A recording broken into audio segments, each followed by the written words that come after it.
2024 లేదా 25లో డిగ్రీ లేదా బీటెక్ చదివారా? సాఫ్ట్‌వేర్ జాబ్ కోసం ఎదురు చూస్తున్నారా? అయితే కోడ్‌జ్ఞాన్ 100 డేస్ కోర్సులో చేరండి. జాబ్ సాధించండి. బహ్రెయిన్‌కి టూరిస్టులుగా వెళ్ళినటువంటి అనేక మంది తెలుగు వాళ్ళు అక్కడే చిక్కుకుపోయారు. జస్ట్ రాబోతున్నటువంటి చివరి నిమిషంలో వాళ్ళని ఎయిర్పోర్ట్లో ఆపేశారట. వాళ్ళు బాధపడుతూ వీడియోస్ చేసి అలాగే మాకేమన్నా హెల్ప్ చేయండి అంటూ మనల్ని రిక్వెస్ట్ చేస్తున్నారు. వాళ్ళలో చాలా మంది తెలుగు వాళ్ళు ఉన్నారు. ఆ తెలుగు వాళ్ళల్లో ముఖ్యంగా పెద్దవాళ్ళు ఉన్నారు, ఆడవాళ్ళు ఉన్నారు. వాళ్ళందరూ కూడా మెడిసిన్స్ అయిపోయి సరైనటువంటి ఫుడ్ లేక నానా ఇబ్బందులు పడుతున్నారు. ఒక్కసారి వాళ్ళతోటి లైవ్ కాల్లో మనం కూడా మాట్లాడదాం. నమస్తే అండి. నమస్కారం మేడం. ఏం జరిగింది? మీరు ఎప్పుడు వెళ్ళారు బహ్రెయిన్‌కి? ఎలా ఇరుక్కుపోయారు? అసలు ఇప్పుడు అక్కడ పరిస్థితి ఏంటి చెప్పండి? బహ్రెయిన్ కి యాక్చువల్ గా మేము టూరిస్ట్ వీసా మీద ఒక 4 డేస్ ఒక 7 మెంబర్స్ వచ్చాం మేడం. మేము హైదరాబాద్ కు. ఓకే. హైదరాబాద్ నుండి 24th మార్నింగ్ బయలుదేరాము. సో 28 కి మాకు రిటర్న్ టికెట్ ఉండే. 28 కి మేము ఆఫ్టర్నూన్ 2:30 కి రిటర్న్ టికెట్ ఉన్నది. సో మేము ఎయిర్పోర్ట్ కి బై 11:30 కి రీచ్ అయ్యాము. మాకన్నా ముందు ఒక 5 మెంబర్స్ బోర్డింగ్ అయిపోయింది. వాళ్ళకు క్లియరెన్స్ కూడా, ఇమిగ్రేషన్ క్లియరెన్స్ కూడా అయిపోయి వెళ్ళిపోయింది. సడన్ గా ఒక పెద్ద శబ్దం వచ్చింది. బయట అందరు బయట కూరికారు ఎయిర్పోర్ట్ వదిలి. ఈవెన్ ద స్టాఫ్ సెక్యూరిటీ అంతా, పోలీస్ అందరూ బయటికి సడన్ గా ఉరికొచ్చారు. చూసే వరకే అక్కడ నేవల్ బేస్ మీద ఎయిర్ స్ట్రైక్స్ జరిగాయని చూసే వరకే మంట, పొగలు, చాలా దూరం ఉన్నది మాకు ఎయిర్పోర్ట్ కు. సో మంటలు, పొగలు వస్తుండే. సో ఆ మంటలు, పొగలు వస్తున్నప్పుడు మేము అందరం చూసుకుంటే అట్లా నిలబడ్డాము. దాని తర్వాత మళ్ళీ తిరిగి ఒక హాఫ్ అన్ అవర్ తర్వాత తిరిగి మళ్ళీ వెళ్ళిపోతే వాళ్ళు చెప్పారు మొత్తం కంప్లీట్ క్లోజ్ అయిపోయినాయి, కౌంటర్స్ అంతా క్లోజ్ అయిపోయినాయి, కాబట్టి మీరు వెళ్ళలేరు, ఆ టైం ఏమో చెప్తాం, మీరు ఉండండి అంటే మేము అక్కడ నిలబడ్డాం, వెయిట్ చేసాం ఎయిర్పోర్ట్ లో. ఎయిర్పోర్ట్ లో వెయిట్ చేసినప్పుడు మాకు అక్కడ చాలా మంది మన తెలుగు వాళ్ళు, అంటే రిటర్న్ హైదరాబాద్ కి రావడానికి వాళ్ళు కూడా టూరిస్ట్ గా వచ్చారంట. ఓకే. సుమారు ఒక 100 మందికి పై చిలుకుంటారు. సో వాళ్ళందరూ కూడా మేము ఎయిర్పోర్ట్ లో కలవడం జరిగింది. ఇక అది పానిక్ సిచ్యువేషన్ కదండి. సో ఆ పానిక్ సిచ్యువేషన్ లో ఎయిర్పోర్ట్ బయటికి లోపలికి తిరగడం చేయడంలో మేము వారికి కూడా కొద్దిగా హెల్ప్ చేయడం జరిగింది, పెద్ద మనుషులకు, పెద్దవాళ్ళకు. సో వాళ్ళు కూడా కొంతమంది ఫ్యామిలీస్ తో ఉన్నారు, కొంతమంది అలోన్ గా కూడా వచ్చారు. సో వాళ్ళని అక్కడ కలవడం జరిగింది. ఇక వాళ్ళు కూడా పాపం చాలా బాధపడుతున్నారు అక్కడ ఉండి. ఇక వెంటనే మా గ్రూప్ లో తెలిసిన వాళ్ళకు ఒకరు ఇక్కడ బహ్రెయిన్ లో తెలుగు వాళ్ళు ఉంటే వాళ్ళకి ఫోన్ చేశారు, ఇట్లా ప్రాబ్లం ఉన్నది మాకు, మరి ఎలా అంటే వాళ్ళు అన్నారు, లేదు బ్రదర్ మీరేం ప్రాబ్లం లేదు, మీరు ఇక్కడికి రండి, తిరిగి రండి, మీకు ఒక రూమ్ చూస్తాం మేము, మీరు ఉండొచ్చు అని చెప్పేసి అంటే మేము అన్నాం. మరి మాతో పాటు వేరే వాళ్ళు కూడా ఉన్నారు, ఎల్డర్లీ పీపుల్ ఉన్నారు, మరి వాళ్ళ సంగతి ఎలా అంటే, సార్ ఎంత మంది ఉన్నారంటే చాలా మంది చెప్పాం. వాళ్ళు కూడా చాలా మంది ఉన్నారు, డిఫరెంట్ గ్రూప్స్ ఉన్నారు మేడం. సో డిఫరెంట్ గ్రూప్స్ తో వచ్చారు. సో నేను అన్నాను ఒక 10-15 మెంబర్స్ ఉంటుండొచ్చు అంటే, ఓకే పర్లేదు తీసుకురండి అంటే మేము కూడా తీసుకొని వచ్చాము వాళ్ళని కూడా మాతో పాటు. వాళ్ళు ఎవరో మాకు తెలియదు, ఎయిర్పోర్ట్ లో జస్ట్ కలిసాము. మన తెలుగు వాళ్ళని చెప్పేసి మనకున్న మంచి దేవుడి ఇచ్చిన మంచి హృదయంతో వాళ్ళని కూడా మేము కలుపుకొని ఇక్కడికి తీసుకొని వచ్చాము. ఇక్కడ తీసుకొని వచ్చాక ఇక మాకు ఫుడ్ అనేది అయితే ఇక్కడ టోటలీ క్లోజ్ మేడం. మన దగ్గర కర్ఫ్యూ ప్లస్ మన కోవిడ్ టైంలో కూడా ఇలా ఉండదు. మనకు కనీసం పబ్లిక్ తిరుగుతుంటారు కొంతమంది పోలీస్ వాళ్ళు. సో ఇక్కడ ఏం లేదు, జీరో. ఎస్టాబ్లిష్మెంట్స్ అన్ని close, restaurants close. More over Ramadan period ఇప్పుడు ఈవినింగ్ 6 వరకు ఎవరు ఓపెన్ చేయరు. సో మాకు ముఖ్యంగా ఏంటంటే వాళ్ళకు పాపం పెద్ద వాళ్ళకు టాబ్లెట్స్ లేవు, వాళ్ళు డయాబెటిక్ ఉన్నారు, బీపీ ఉన్నారు. ఇక్కడ వితౌట్ ప్రిస్క్రిప్షన్ టాబ్లెట్స్ ఇవ్వరు. సో మేమేం చేసామంటే మరి ఇండియన్ ఎంబసీ కూడా మేము ట్రై చేసాము. సో వాళ్ళు కూడా ఏమంటున్నారంటే, మరి ఇక్కడ పరిస్థితులను బట్టి ఏదైనా ఫ్లైట్స్ ఆపరేట్ స్టార్ట్ అయితే డెఫినెట్ గా మీకు ప్రయారిటీ ఇస్తామని అంటున్నారు. కానీ ఇక్కడ ఉండే పరిస్థితి ఏమో అట్లా ఉన్నది, మేము బయటికి వెళ్ళలేము. ఏదో మాకు కొంతమంది ఇక్కడ ఉన్న వాళ్ళు, తెలిసిన వాళ్ళు ఏదో ఒక పూట పాపం భోజనం ప్రిపేర్ చేసుకొని ఇప్పుడు ఎవరికైనా బర్డెనే కదా మేడం, ఇక్కడ అందరికీ బర్డెనే. అందరు ఇక్కడ ఉద్యోగాలు చేసుకుని వచ్చిన వాళ్ళే. ఒకటేసారి ఒక 10-15 మందికి భోజనాలు పెట్టాలంటే కూడా ఇబ్బంది ఉంటుంది ప్రతి టైము. సో పాపం మన తెలుగు వాళ్ళు ఉండి చాలా మంది వాళ్ళు ముందటికి వచ్చి ఇక తోచిన వాళ్ళు వచ్చి మాకు ఫుడ్ ఇస్తున్నారు. మరి బ్రెడ్, జాము ఇలాంటిది కూడా మాకు ప్రొవైడ్ చేస్తున్నారు. వారికి మీ సుమన్ టీవీ తరఫున వారందరికీ, తెలుగు ప్రజలకు, బయరిన్లో ఉన్న తెలుగు ప్రజలకు, ఇరు రాష్ట్రాల ప్రజలకు అందరికీ మా ధన్యవాదాలు మేడం. ఎందుకంటే ఇలాంటి పరిస్థితులలో వారు ఎవరో తెలియదు, అవును, మమ్మల్ని ఇంత మంచిగా వాళ్ళు ఆదరించి మాకు ఒక స్థలం చూపించి, ఉండడానికి ఒక స్థలం చూపించి, మీరేం వరి కావద్దు. ఇప్పుడు వారు కూడా ఏదైనా మాకు తీసుకొని రావాలంటే వాళ్ళు కూడా రోడ్డు మీదకి రాలేని పరిస్థితి. మాకు ఫుడ్ తీసుకురావాలన్నా, మెడిసిన్ వాళ్ళు రాలేని పరిస్థితి. వాళ్ళు కూడా ఏమున్నా ఫోన్ లో కాంటాక్ట్ అవుతున్నాం. వారు కూడా పాపం ఏదో అంటే దొంగగా ఇక్కడికి చేరుకొని మాకు ఏదైనా ఉంటే ఫుడ్, లేకుంటే ఏదైనా ఉంటే వాళ్ళు ఇచ్చి వెళ్తున్నారు మేడం. ఇది జరుగుతున్న సంగతి. ఇప్పుడు చూపిస్తారా? ఎంత మంది ఉన్నారు? అందరినీ చూపించగలుగుతారా ఒక్కసారి మీ దగ్గర ఉన్న వాళ్ళని? ఇప్పుడు అదే వేరే వాళ్ళు ఎక్కడున్నారు? కింద కూర్చున్నారంట మేడం. వాళ్ళు ఒక్కసారి చూపిస్తారా?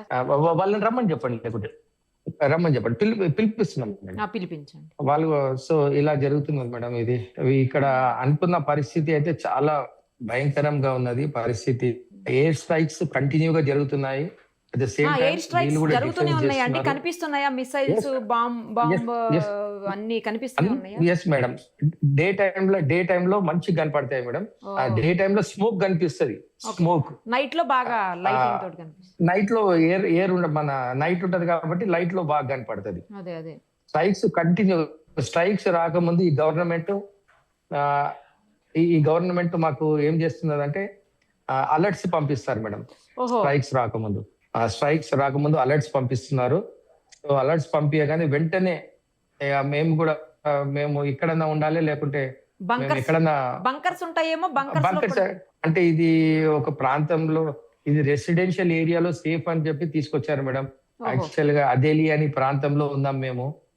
ఎందుకంటే కమర్షియల్ ఏరియా, హోటల్స్ అన్ని కూడా ఇట్రండి సార్, ఇట్రండి ప్లీజ్.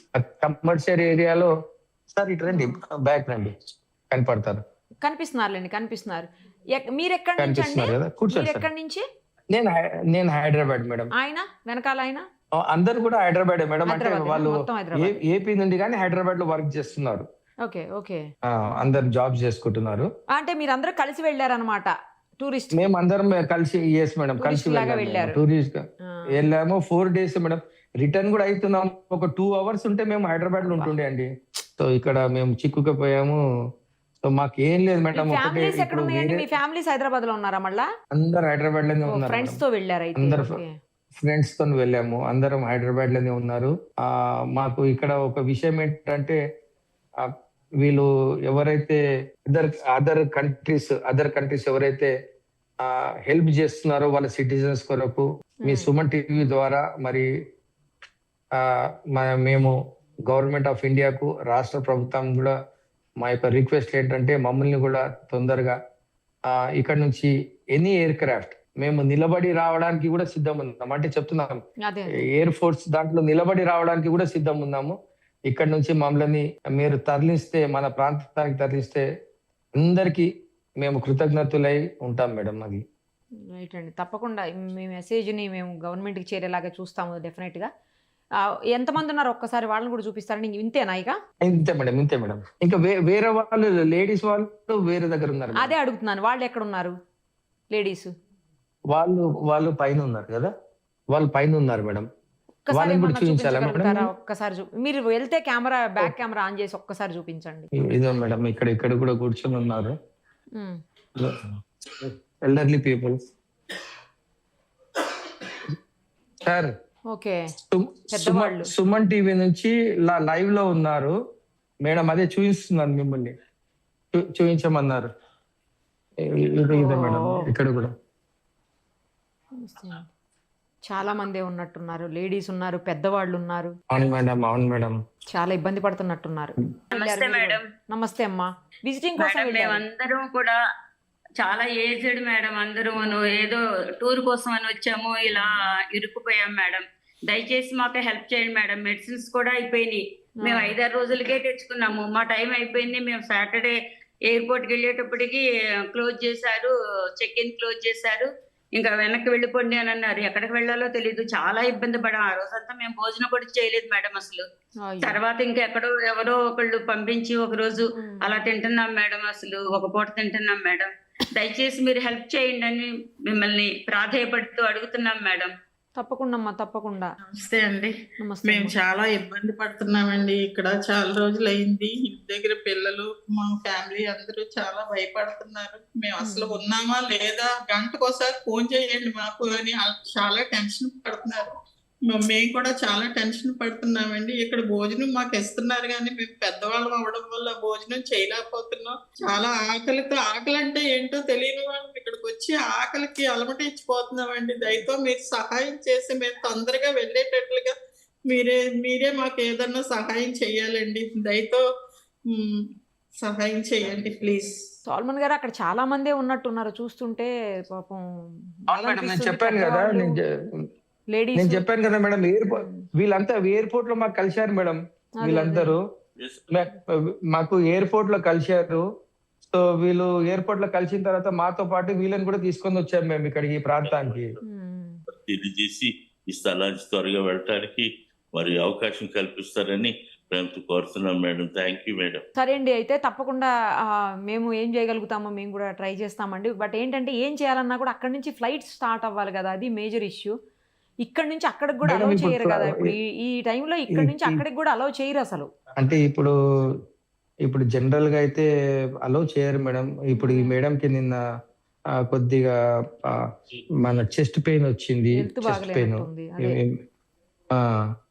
సో వారు ఇలా కూర్చున్నారు. ఇక్కడ మెడికల్ కూడా వెళ్ళలేము, మేము ఏం చేయలేము. ఇది చాలా భయంకరమైన పరిస్థితి ఉన్నది మేడం ఇప్పుడు. సరే అండి, అయితే చూద్దాం. ఏమన్నా అంటే ఎంబసీకి ఏమన్నా కాంటాక్ట్ చేయగలుగుతామా, లేకపోతే ఇక్కడ మన గవర్నమెంట్స్ తో ఏమన్నా. ఎంబసీ వాళ్ళు కూడా ఒకటే మాట అంటున్నారు మేడం, ప్రభుత్వం ఏమన్నా ఫ్లైట్స్ ఆపరేట్ స్టార్ట్ అయితే ఆపరేషన్స్ స్టార్ట్ ప్రయారిటీగా అవుతే అప్పుడు పంపిస్తాం. వాళ్ళు ఏమన్నా చేయగలుగుతారండి. కరెక్ట్. హాఫ్ అన్ అవర్ ఉంటే మేము కూడా వెళ్ళిపోయే వాళ్ళం మేడం. ఎయిర్పోర్ట్ లో Bad luck. మేము కూడా చెక్ ఇన్ అవుతుండే, అంటే ఫ్లైట్ వెళ్ళలేదు కనీసం మేము వాళ్ళ కస్టడీలో ఉంటుండే, అదే. మన గల్ఫ్ ఎయిర్ కస్టడీలో ఉంటుండే. ముందు వెళ్ళిన 10 మందికి అన్ని సౌకర్యాలు ఇచ్చారు. మాకు మట్టికి మీరు ఎక్కడ ఉండండి అని వేరు పంపించేశారు, చెక్కింగ్ అవ్వలేదని. సరే అండి, నేను చూస్తాను ఏం చేయగలుగుతాము. సరేనా? థ్యాంక్ యూ సో మచ్ అండి. Okay madam. Be safe, thank be you safe. So much. Be safe. Thank you.